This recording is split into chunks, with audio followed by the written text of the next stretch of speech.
모두 반갑습니다. 개미년 새해를 맞이해서 새로운 마음으로 정초기대 이 살림법회를 모두 성의껏 하시고 오늘 회향날이라고 해서 이렇게 회향법문을 하게 되었습니다. 오늘 이 회향법문은 두 가지에 대해서 오늘 말씀을 드릴까 그러고 이제 생각을 하고 있거든요. 하나는 뭐냐 하면 무상발심이고, 두 번째는 자신감을 가지고 용기를 가지고 희망을 가지고 당당하게 이 세상을 살아갑시다 하는 그런 내용이에요. 제일 첫째 이 무상발심인데, 우리는 세상을 살아가는 데 있어 가지고 이 무상한 줄을 제일 첫째 느껴야 됩니다. 무상이 뭐냐 하면 무상을 두 가지로 쓸 수가 있는데, 무상심심미묘법 그렇게 하게 되면 더 이상 위에 없는 최고의 높은 것은 무상이라 그래요.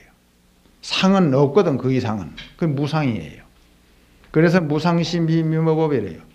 무슨 종교 무슨 성인 누구가 높다 해도 부처님 법보다 더 높은 법은 없기 때문에 그 무상이거든요. 그 윗상자. 그 위에는 없어. 아예. 그걸 무상이라 그러고, 그 다음에 지금 말하고자 하는 이 무상은 영원한 것이 없다 그겁니다. 항상 상자. 영원한 것은 이 세상에 없다.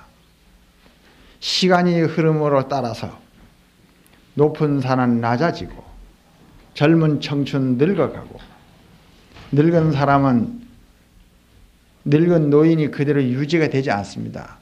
결국은 죽을 수밖에 없고, 곤불 10년이라 벼슬이 좋다고는 하지만은 10년 넘어가는 벼슬이 극히 드물어요. 그래서 더 이상 20년 30년 하려 그러다가는 제명에 잘 못 죽어요. 그렇기 때문에 이 세상은 돈도 권력도 명예도 아름다움도 건강도 모든 부귀도 모든 것들이 시간의 흐름을 따라서 차츰 다 이렇게 없어지고 변천해 간다. 영원한 것은 없다. 이 집이 이렇게 참 부드러운 옷을 발라줘 본들 이 몸뚱이도 결국에는 나를 버리고 간다. 남편이 좋지만은 남편이 저승길까지 따라갈 수도 없고, 아들, 딸도 마찬가지고. 이 세상에는 전부 영원한 것이 하나도 없다. 내가 지금부터 한 3, 40년 전에 말이죠. 그런 일이 있어요. 그때 참 나도 그걸 보면서 신문을 보면서 같이 슬퍼했는데, 이화여 대생이 빛나는 졸업장을 탔는데 너무 인물이 좋고 공부를 잘해가지고 이화여대 총장상을 탔어요. 그래 모든 사람들은 박수를 보내고 모두 부러워하고, 참 딸 잘나났다. 어느 집 며느리가 될까? 저 사람은 너무너무나 행복하다. 참 부럽다. 했는데 교문 앞에 나와서 비 오는 날 바람 부는 날인데 나오면서 그냥 자동차에 걸려가지고 그 즉석에서 그냥 죽었는데, 가슴에 안았던 꽃다발은 지나가는 차 지나오는 차가 그냥 사정없이 그냥 바퀴를 다 갈아버리고, 바람 부는데 졸업장은 하늘 높이 올라가고 말이에요. 연날리듯이. 박수를 보내던 모든 그 축하객들은 말이요, 통곡의 울음소리를 부르고 말이요, 어머니는 그 자리에서 기절하고 말이지. 너무나 꿈 같은 세월이에요. 제주도에 어떤 그 할머니가 돌아가셨는데, 서울에 그 친척되는 사람이 자기 외숙모가 돌아가셨다 그래서 그 서울에서 이제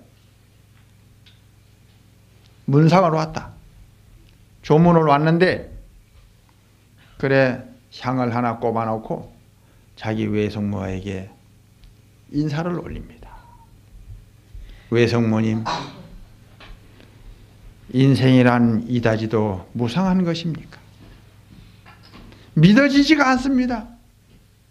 사흘 전에 너 건강 조심하라 그러고 나를 걱정해 주시던 숙모께서 어찌 이렇게 먼저 가시다니 세상에 이럴 수가 있습니까?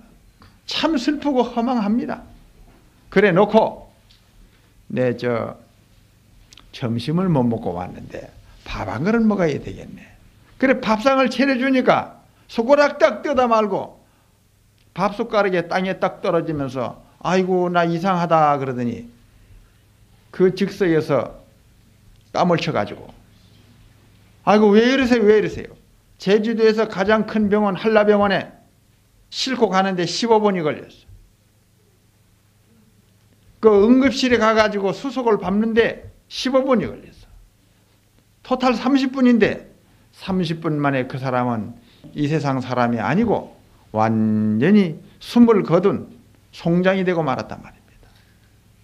남 초상치러 왔다가 장례 날짜가 자기 외숙모는 5일장인데 자기는 3일장이 나누니까 초상치러 왔다가 지 초상이 먼저 나가네. 송장이. 남 보고 무상하다 이럴 수가 있느냐 하던 그 사람이 자기는 더 무상한 거예요. 그래서 우리는 한 해가 지나가고 또 한 해를 맞이하는데 우리는 새로운 마음으로 지난 해는 어떻게 살았으며 새해는 어떻게 살아갈 것인가. 잘못 살았다면 잘못 살은 것을 계기로 해서 금년에는 잘 살아야 될 것이고, 잘 살았다면 금년에는 더욱 잘 살아야 되겠다. 남한테 원수지지 말고 미운 사람 가슴속에 쌓여두지 말고 이해하고 용서하면서 항상 남을 기쁘게 하고 즐겁게 하고 남을 편안하게 하고 남한테 이익을 주고, 그래서 우리는 언제든지 지난 날을 반성하고 그러면서 남편을 위해서, 아내를 위해서, 혹은 자식을 위해서, 이웃을 위해서, 친구를 위해서, 불교를 위해서, 나라를 위해서, 그래서 보탬이 되는 그러한 일을 하다가 우리가 죽어야 된다. 그래 오늘은 그 부처님 당시에 있었던 그 옥녀라고 하는 구슬옥자, 옥야라고 하는 여인이 있었는데 그 옥야에 대한 그 여인에 대한 그 법문을 하겠습니다.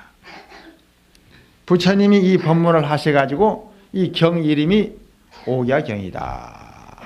그래 돼 있어요. 그러면 이 옥야는 어떻게 된 것인가?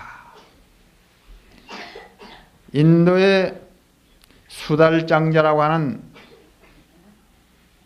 그 부자가 있었는데 그 설하에 옥야라고 하는 아주 천하일색 미인이 태어났어요. 이 사람이 어린 시절부터 인물 좋고 공부 잘하고 가문 좋겠다. 아버지가 벼슬을 하겠다. 어린 시절부터 너무나 금이야 옥이야 오냐 하고 키워놓으니 집에 키울 때도 좀 쓴맛도 보고 좀 매도 맞아보고 꾸중도 들어보고 좀 이렇게 살아야 되는데 너무나 그냥 이렇게 안아서 업어서 그냥 뜻을 다 맞춰줘 놓으니 좋은 면도 있지만 그 버르장머리가 나빠져 버려요. 그래 이 옥냐가 문제라. 자기우지가 그래 시집을 왔다. 와놓고 나니 자기 남편을 모셔야 되지. 자기 시무분을 받들어야 되지. 그 집에서 뭐 오냐 키워놨으니 그게 어디 질이 드러졌나 뭐. 뭘 할 줄을 아나. 그래 와보니 아침에 늦게 일어난다. 야야 해가 중천에 뜨도록 이렇게 늦게 일어나면 되느냐. 좀 일찍 일어나야지. 왜요? 나는 집에서도 더 중천에 뜨도록 자도 아무 말도 안 했어요. 그래도 시집 온 사람은 그런 것이 아니다. 남편보다 일찍 일어나야 되고 시부모보다 일찍 일어나가지고 그래 청소라도 하고 세수라도 해야지 말이야. 또 귀찮아서 죽겠네. 나도 시부모 남편 간섭 안 할 테니까 당신들도 제발 그 좀 내 간섭하지 말자 말이야. 아주 괴로운 거라 괴로운 거야. 그러다 보니 계속 큰 소리는 나오고 기분 나쁘니까 만만한 것은 종들만 후려 패는 거라 그 집에. 그저 트집 잡아가지고 왜 째려봐? 나 째려본 거 아닌데 이리 와. 그게 째려본 거 아니야 임마. 그래가지고 양도 후려갈깁니다. 또 내 군인에 갔을 때도 기분 나쁘면은 나보다 조금 먼저 군인에 들어온 사람들이 나보다 쫄병은 다 모여 이러거든요. 갑자기. 그러면 다 모입니다. 모이면은 기분 나쁘니까 때리긴 때려야 되겠는데 내 손가락 하는 대로 앉았다 일어났다 해. 이게 뭐 몇 번 했는지 알 수가 있나. 그래서 그 틀린 놈들은 너너 골라가지고 왜 명령을 불복종하냐 이거라. 앉아 일어서 앉아 이러게요. 그리고 어떤 때는 구두끈을 깨는데 구멍 3번째 구멍에다가 7번째 구멍에다가 9번째 10번째 빨리 깨봐. 어디 그거 빨리 깨집니까? 조사를 해가지고 또 쥐어 팬다 또. 그러니 이제 이 옥야도 기분 나쁘니까 만만한 건 종들만 패는 거예요 그냥. 그러는데 하루는 밥도 안 먹고 방구석에 누워가지고 흐느끼고 있는 옥야한테 시어머니 되는 사람이 찾아가서 야 아가야 벌써 며칠째 밥을 안 먹고 이렇게 있니? 뭐가 그렇게 괴롭느냐? 네, 너 뜻을 받아줄 테니 어렵고 괴로운 거 있거들랑 다 말을 해봐라. 그래 살살 이렇게 달래니까 어머니 이걸 봐보세요. 이 배꼽 밑에 주먹보다도 더 큰 혹이 붙어가지고 이게 그냥 벌겋게 독이 올라가지고 이걸 고름을 짜는데 종들 보고 짜라 해놓으니까 이 고름을 디리듯 짜놓으니까 그냥 또 짜다가 또 귀때기에 많이 맞았구만. 이놈아 사람 잡는 것이 그게 짜는 거냐 이놈아. 아닙니다. 고름은 사정없이 짜야 됩니다. 이놈아 사정이 없더라도 이놈아 사람 숨통이나 쉬도록 살아야지 이놈아. 그냥 그래 낫지도 않아요. 더 점점 커지지. 그래서 그걸 보니 병원에 가보자. 그래 이제 병원에를 갔습니다. 물어보니 이거는 보통 혹이 아닙니다. 이 종기가 뱃속을 차고 들어가게 되면은 뱃속에 퍼지게 되면 이게 안병이 안 되면은 이게 독소가 퍼져서 사람 죽습니다. 나로서는 이거 수술할 자신도 없고 저 큰 병원에나 가보세요. 이 병 들었다 하면은 10중 8구는 대부분 다 죽었다 이거라. 그 소리를 들으니 시집 온 지 7년이 됐건만은 아직 어린 애기도 없고 참 집에서는 금이야 오기야 살아온 내 인생이 지금에 와가지고 이렇게 해서 내 인생이 이렇게 사라져간다 생각을 하니 기가 막힌 거예요. 그래 그날 저녁에 시아버지 되시는 수달 장자가 오셔가지고 그 시어머니하고 남편이 의논을 한다. 저 큰 병원에 가서 수술을 하더니 무슨 수를 내줘야 되겠는데 우리 며느리가 큰일 났습니다. 아, 듣고 보니 큰일 났어. 이 일을 어떻게 하면 좋을까 걱정을 하다가 그때 그 부처님께서 수달장자한테 집안에 어려운 일이 있다든가 괴로운 일이 있으면은 나한테 항상 의논하러 오시오 하고 미리 얘기를 해놨기 때문에 그래 부처님한테 물어보고 부처님한테 의논하는 것이 제일 좋겠다 이렇게 생각을 하고 그래 부처님께 이제 사람을 보냈습니다. 그러니까 저 멀리서 부처님이 보시고 자 우리는 저 수달장자 집에 갈 일이 생겼다 가자. 너 수달장자 집에서 왔지? 예. 지금 가려고 다 준비 중이다. 그래 나서자. 그래 제자들을 거느리시고 수달장자 집으로 갔습니다. 모든 수달장자와 아내와 자기 남편과 모든 종들과 모든 사람들은 부처님을 보자마자 너무나 감격의 눈물을 흘리면서 인사를 올리고 공경을 하건만 이 오야는 방구석에서 또 나와지지도 않아. 문틈으로 이렇게 딱 보니까 자기 남편이 부처님께 땅바닥에 대고 넙죽넙죽 절하는 걸 보니 기분이 나빠가지고 종을 시켜서 남편 좀 오라 그래. 당신 말이야. 자존심도 없어? 부처가 뭐 별거요? 얻어먹는 거지 아니가 부처도. 우리 부처님도 이제 바르떼 가지고 집집마다 이렇게 걸식을 하거든. 지금도 저 태국 같은 데 다 걸식하지 않습니까?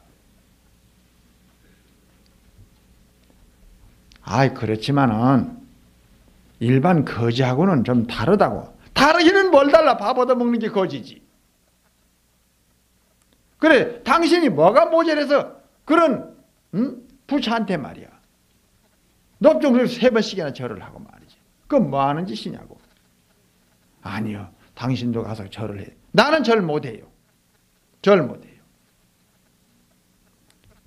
그래서 고집을 부리고 남편하고 또 그날 또 싸우고 하는데 참 부처님 앞에서 남편이 뭐라 할 수도 없는 거고 그래고만 참았다.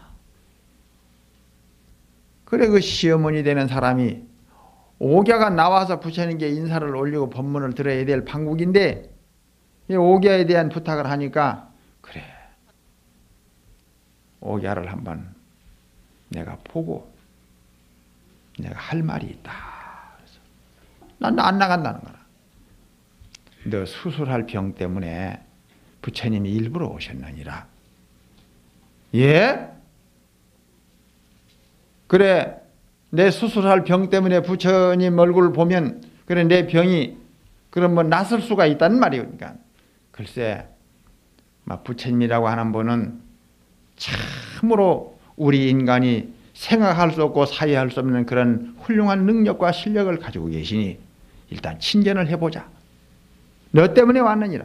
자기 때문에 왔다는 그 말 한마디에 행여나 해가지고 온매무새를 잘 정돈해서 갔다. 그래 부처님 얼굴을 딱 보는 순간 이게 다른 거예요.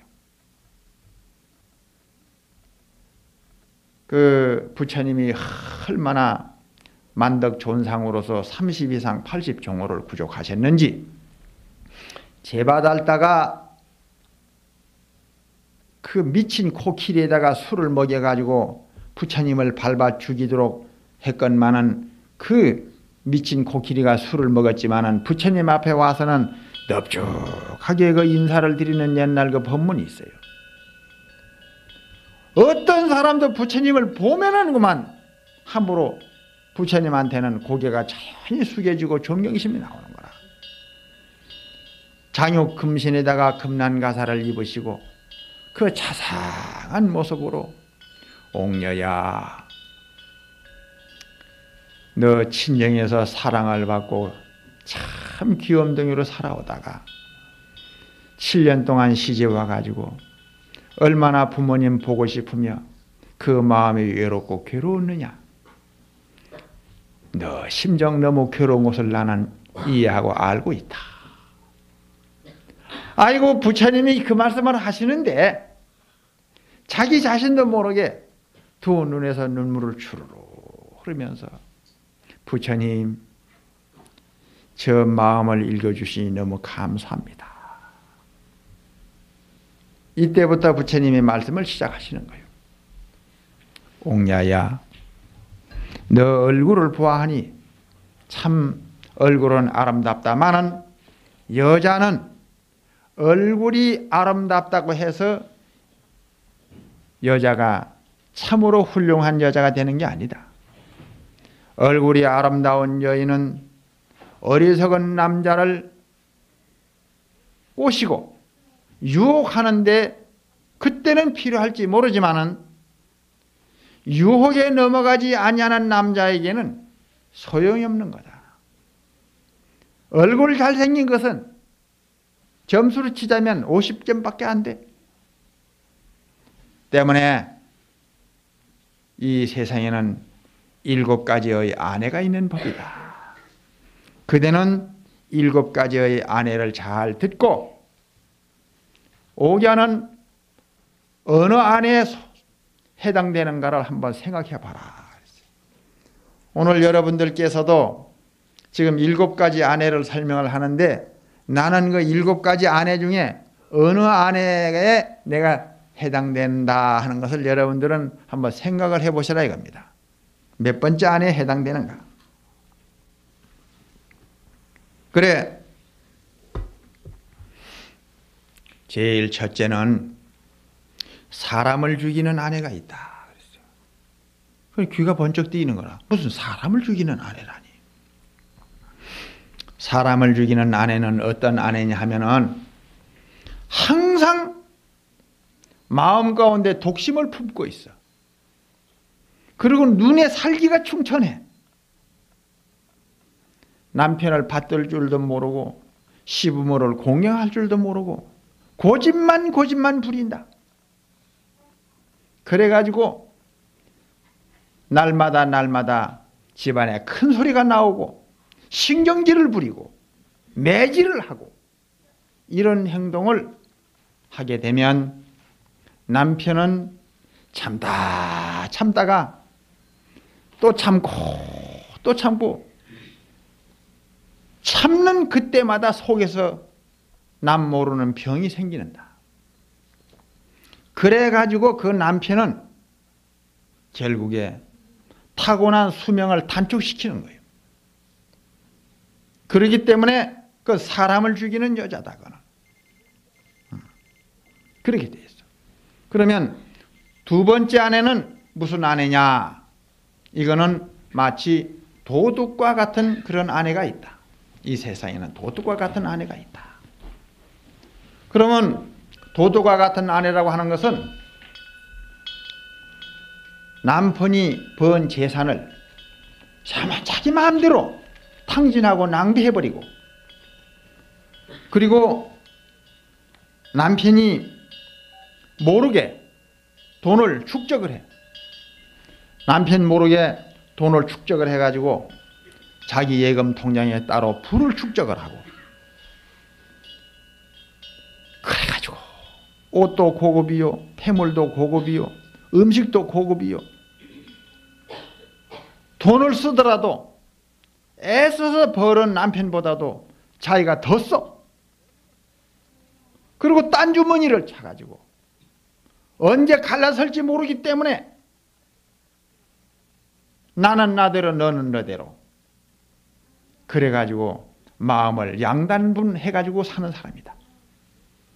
그러다가 어느 날 남편이 병이 들거나 혹은 직장에서 해고를 당하거나 정년 퇴직을 하거나 사업을 하다가 망하거나 그러면 돈벌이가 안 되게 되면 그때는 자기가 남편 몰래 빼돌린 돈으로 허세를 부리고 당당하게 무슨 큰 권력이나 잡은 것처럼 큰 소리를 탕탕 치면서 남자를 자존심 다 상하게 만든다.